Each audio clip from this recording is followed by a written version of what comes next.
La Reine des Neiges.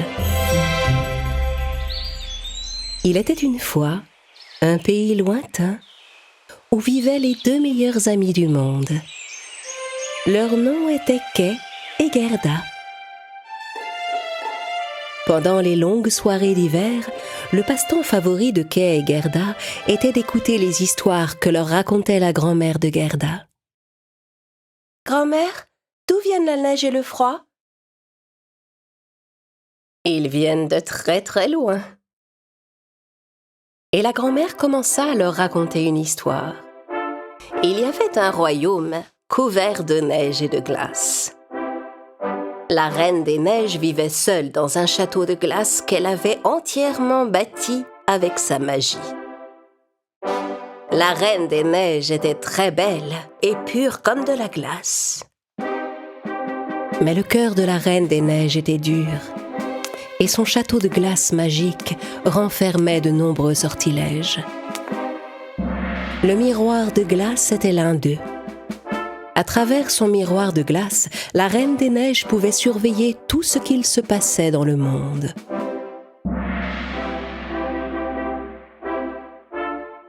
Ce soir-là, Gerda aperçut la Reine des Neiges qui les observait à travers la fenêtre.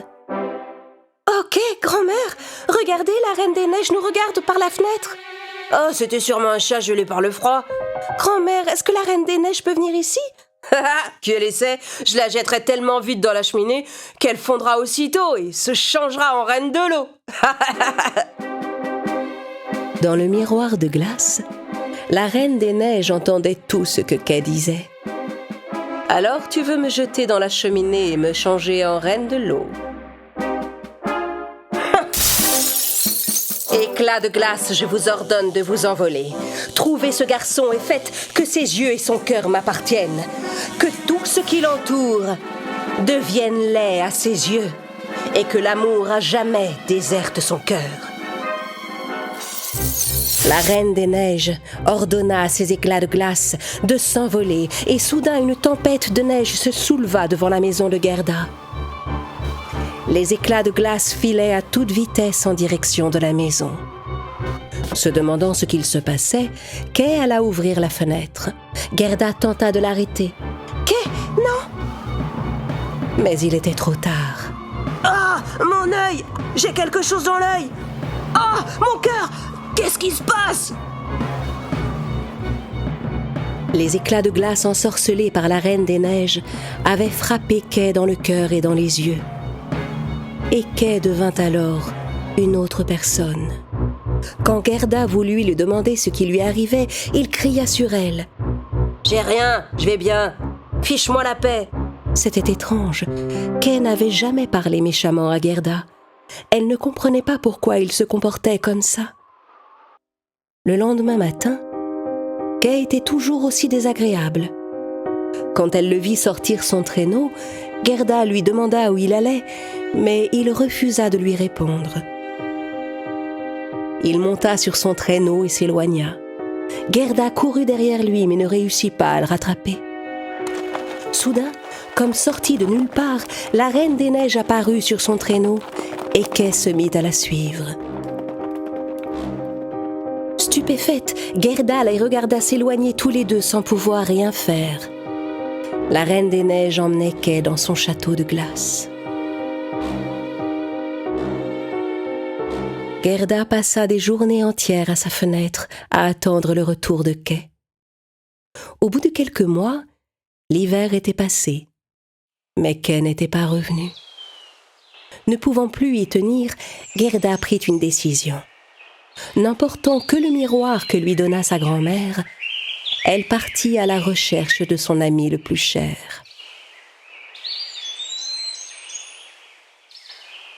La courageuse Gerda parcourut de nombreuses routes, demandant à tous ceux qu'elle croisait s'ils avaient vu Kay. Elle finit par arriver au bord d'une rivière.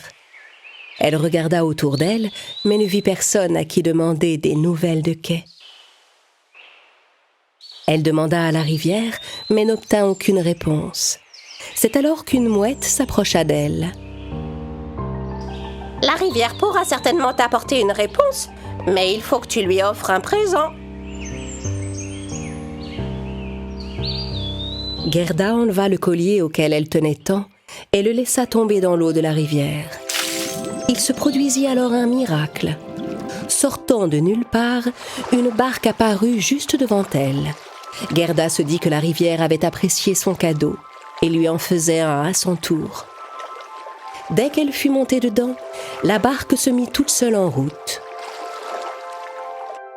Soudain, un corbeau vint volter au-dessus de sa tête. On aurait dit qu'il essayait de lui parler.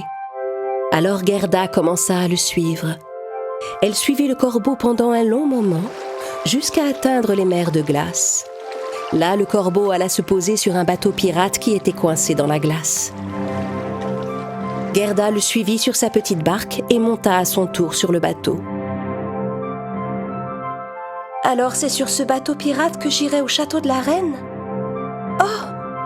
Soudain, des pirates apparurent sur le pont. L'un d'eux, une fille pirate, s'avança vers Gerda. « Tu iras au même endroit que nous, jeune fille, et notre destination, pour l'instant, c'est nulle part !» Pendant ce temps, dans son château, la Reine des Neiges faisait tout pour effacer les souvenirs de Kay. Elle y parvint pour la plupart, mais elle n'arrivait pas à supprimer Gerda de sa mémoire.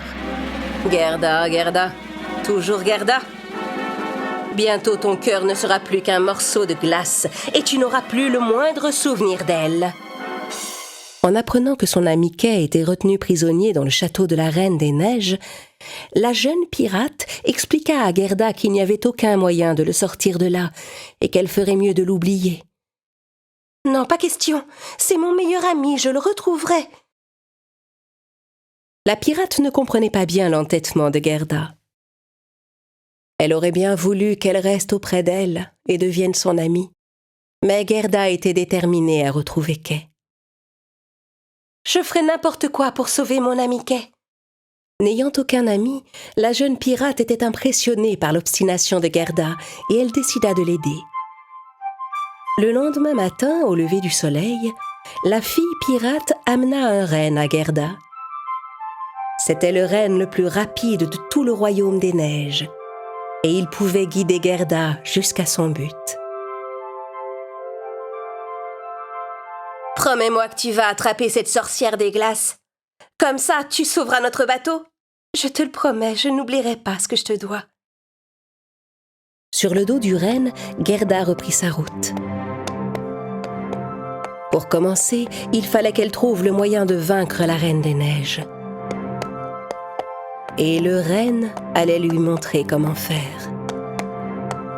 Au bout d'un long voyage, ils arrivèrent au pôle Nord. Un vieux sage les accueillit. « Alors comme ça, tu m'apportes enfin les miroirs, jeune fille !» Gerda ne comprenait pas comment le vieil homme pouvait savoir qu'elle avait un miroir, mais elle savait qu'elle était arrivée au bon endroit. Elle sortit son miroir et le montra au sage. « Alors c'est avec cet objet que je vais vaincre la reine ?» Ce miroir est spécial. Il est magique. Il montre la vérité, toute la vérité, rien que la vérité. Même si cette vérité est cachée par celui qui la porte. Même s'il l'a bien enfouie au plus profond de son être. Parce que rien n'est plus fort que le véritable amour. L'amour est la plus grande force qui anime chacun de nous. Grâce au sage, Gerda découvrit qui était vraiment la Reine des Neiges. Et si elle pouvait révéler la vérité, elle réussirait à la vaincre. Car en réalité, la Reine des Neiges avait été autrefois une jeune fille bonne et pleine d'amour. Partout où elle passait, les bourgeons fleurissaient et ses yeux souriants brillaient plus que le soleil.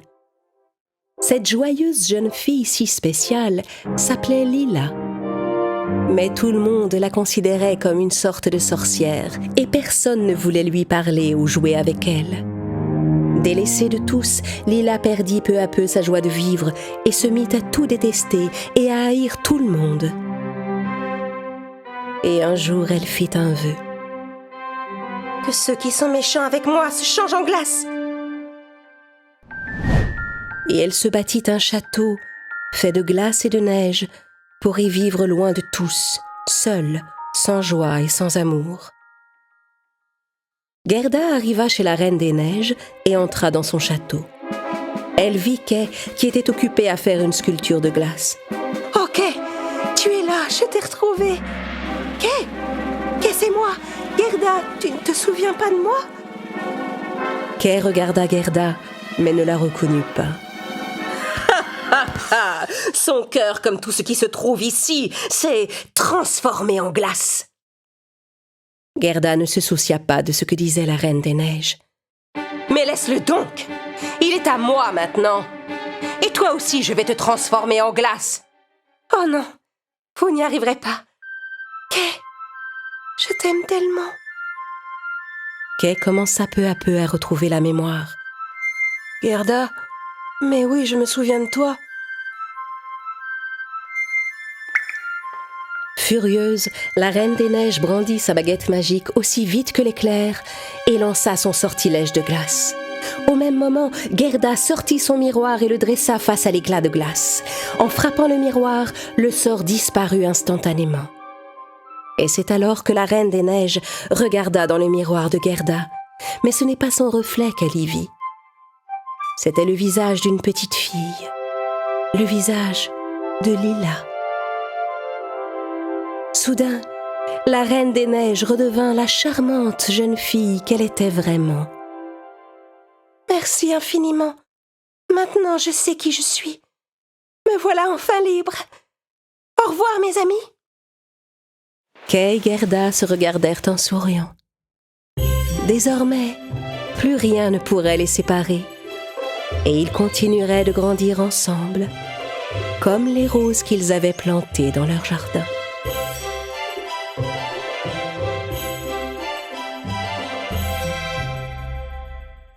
La Reine des Neiges et le Prince courageux. Il était une fois, dans un pays lointain, une belle reine au cœur de glace, la Reine des Neiges. Dans son château aux hautes tours, elle obligeait les enfants qu'elle avait enlevés à fabriquer des sculptures de glace toute la nuit. Dans la journée, toutes les sculptures fondaient et l'eau qui s'écoulait nourrissait le grand loup blanc, le gardien du château et de la reine. Oh, ma maison me manque. Tu te souviens comment on est arrivé ici ? Non, je ne me souviens plus de rien. Mais on ferait mieux de se taire. Si la reine nous entend, elle va se mettre en colère. Dans le même pays vivait un prince nommé William qui avait très bon cœur. Quand le prince apprit que les enfants du pays se faisaient capturer par la reine, il enfourcha son fidèle cheval et se mit en route pour retrouver les enfants. Après une longue chevauchée, le prince arriva à l'entrée d'un grand jardin. « Tu dois être bien fatigué, mon fidèle ami. On va se reposer un peu. » En entrant dans le jardin, il remarqua que toutes les fleurs étaient fanées. Quand il toucha une des fleurs, une épaisse fumée noire se dégagea et la fleur se transforma en sorcière. « Que faites-vous ici ? De quel droit êtes-vous entré dans mon jardin ?»« Excusez-moi, je ne savais pas que cet endroit vous appartenait. Je cherche le château de la Reine des Neiges. Vous savez où il se trouve ?» La sorcière, qui s'appelait Cara, parut très troublée en entendant parler de la Reine des Neiges, mais elle cacha son inquiétude au prince. « Je n'ai jamais entendu parler de cette reine, pas plus que de ce château. Arrêtez avec vos histoires et allez-vous-en de mon jardin. » « Comment des histoires ? La reine enlève les enfants du pays et les emprisonne dans son château. Vous devez absolument m'aider. » « Je ne veux plus jamais entendre parler d'elle. Allez-vous-en d'ici, tout de suite. » Vous la connaissez, n'est-ce pas ? Et vous savez où elle habite, avouez-le. Je vous en prie, dites-moi où la trouver. Excédée, la sorcière brandit sa baguette magique et transforma le cheval du prince en figurine de glace. Le prince était sous le choc. Qu'est-ce que vous avez fait à mon cheval ? Jeune homme, si vous ne voulez pas subir le même sort que lui, éloignez-vous très vite. Faites attention en prenant la figurine dans vos mains. Si vous la faites fondre, vous perdrez définitivement votre cheval. William prit délicatement la figurine et s'enfuit dans la forêt. Voyant le prince courir, un immense aigle blanc vola à sa rencontre et se posa devant lui. Hein ? Tu es l'aigle blanc de la légende ? Et vous, vous êtes le prince de ce pays, n'est-ce pas? Pourquoi courez-vous dans la forêt avec cet air apeuré? J'ai besoin d'aide, Aigle Blanc. Je dois aller au château de la Reine des Neiges. Mais c'est un endroit extrêmement dangereux. Pourquoi voulez-vous y aller, prince? Le prince expliqua à l'aigle ce qu'il se passait, et l'aigle accepta de le conduire au château. Mettez votre figurine entre mes plumes. Je vais la garder bien au frais et l'empêcher de fondre en chemin. William sauta sur le dos de l'aigle et ils s'envolèrent ensemble. Après un long vol à travers les nuages, ils arrivèrent enfin au château de la Reine des Neiges. Mais le prince avait beau pousser de toutes ses forces, il n'arrivait pas à ouvrir les portes de glace. Écartez-vous, prince. Il vous faut la force de mes ailes pour ouvrir cette lourde porte. Mais faites attention à l'intérieur, parce que si jamais je cesse de battre des ailes, les portes du château se refermeront derrière vous. En battant de ses ailes immenses, l'aigle réussit à ouvrir les portes. Le prince William entra dans le château. À l'intérieur, tout était froid et silencieux. Les enfants! Hé, où êtes-vous? En entendant la voix du prince, Où êtes-vous? la Reine des Neiges fut furieuse qu'un intrus ait pénétré dans son château. Qui êtes-vous? Qu'est-ce que vous faites dans mon château? Quand il vit la reine, le prince fut stupéfait par sa beauté. Il restait là à la contempler, sans oser prononcer un mot. Brandissant sa baguette magique, la reine forma des morceaux de glace aiguisés. Je vous ordonne de quitter mon château immédiatement, ou je transformerai votre cœur en morceaux de glace. Non, arrêtez. Les enfants que vous avez enlevés doivent retrouver leur famille. Laissez-les partir. La reine lança les morceaux de glace vers le prince. En s'enfuyant pour les éviter, le prince vit les enfants qui observaient la scène, cachés derrière un gros bloc de glace. Pendant ce temps, tandis que l'aigle continuait de battre des ailes avec force, il laissa échapper la figurine de cheval qui s'envola dans le château. Le prince ne savait plus comment sauver la figurine et échapper à l'attaque de la reine. Il s'élança pour rattraper son cheval. Mais la reine captura la figurine dans une bulle magique et la ramena vers elle. En touchant la figurine, elle fut très surprise. C'est un cheval qui a été changé en glace? Un sortilège? Je sais qui peut lancer un tel sort. La sorcière Cara, c'est elle. La reine, en tenant la figurine dans sa main, se rappela son enfance, quand elle avait le cœur rempli d'amour et de bienveillance. Les autres enfants avaient peur de cette mystérieuse fille, capable de faire éclore les fleurs rien qu'en les touchant, et ils ne voulaient pas jouer avec elle. Ne supportant plus d'être sans cesse délaissée, la fillette entra un jour dans un beau jardin fleuri, et elle arracha toutes les fleurs. Mais ce jardin appartenait à la sorcière Cara. La sorcière apparut soudain devant elle et lui lança un sort qui lui glaça le cœur. À partir de ce jour, la Reine des Neiges ne ressentit plus jamais d'amour. Elle s'enferma dans son château et commença à capturer tous les enfants heureux du pays. Je vous en prie, ne lui faites pas de mal. Vous n'avez jamais éprouvé d'amour pour personne? Ne prononcez pas ce mot ici. Si seulement votre cœur de glace savait ce qu'est l'amour. L'amour est le plus beau et le plus précieux des sentiments. En entendant les mots du prince William, les enfants sentirent à nouveau l'amour dans leur cœur.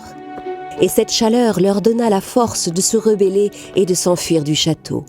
La reine, aveuglée par sa colère, ne vit même pas les enfants se sauver.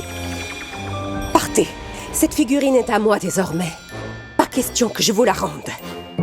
La reine lança à nouveau des morceaux de glace sur William.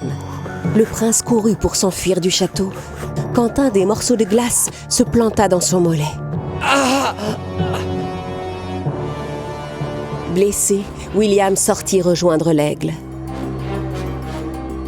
Voyant ce qu'il se passait, le grand loup blanc de la Reine des Neiges se leva et se précipita pour rattraper les enfants. Juste à temps, les enfants et le prince montèrent sur le dos de l'aigle et s'envolèrent. Le loup hurla de rage. Aouh!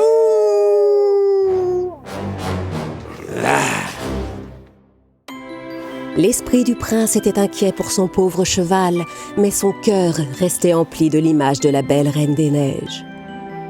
Mais le jour où la reine redécouvrirait la valeur de l'amour était encore bien loin. La Reine des Neiges et l'étoile de Noël. Par une froide journée, quelques jours avant Noël, la Reine des Neiges entra dans sa salle de magie pour ouvrir son grand cahier noir. Chaque année à cette période, la reine écrivait toutes les méchancetés qu'elle voulait faire, arrachait chacune des pages et les plaçait dans son chaudron magique. « Loup blanc, viens me voir. Nous allons encore faire beaucoup de mal. » Le grand loup blanc accourut vers sa maîtresse. Il plongea son museau dans le chaudron, choisit une feuille et la donna à la reine. « Excellent choix, loup. Nous allons mouiller le bois dans les granges des habitants pour que personne n'ait de quoi se chauffer cet hiver. » Pendant ce temps, les habitants du pays, heureux et insouciants, étaient occupés à décorer un sapin de Noël au cœur de la forêt. Cette année-là, ce fut au prince William qu'on confia la mission d'aller placer l'étoile tout en haut du sapin. Le prince grimpa sur l'arbre avec l'étoile dans la main. Il grimpa, si haut que les gens qui étaient en bas lui paraissaient tout petits.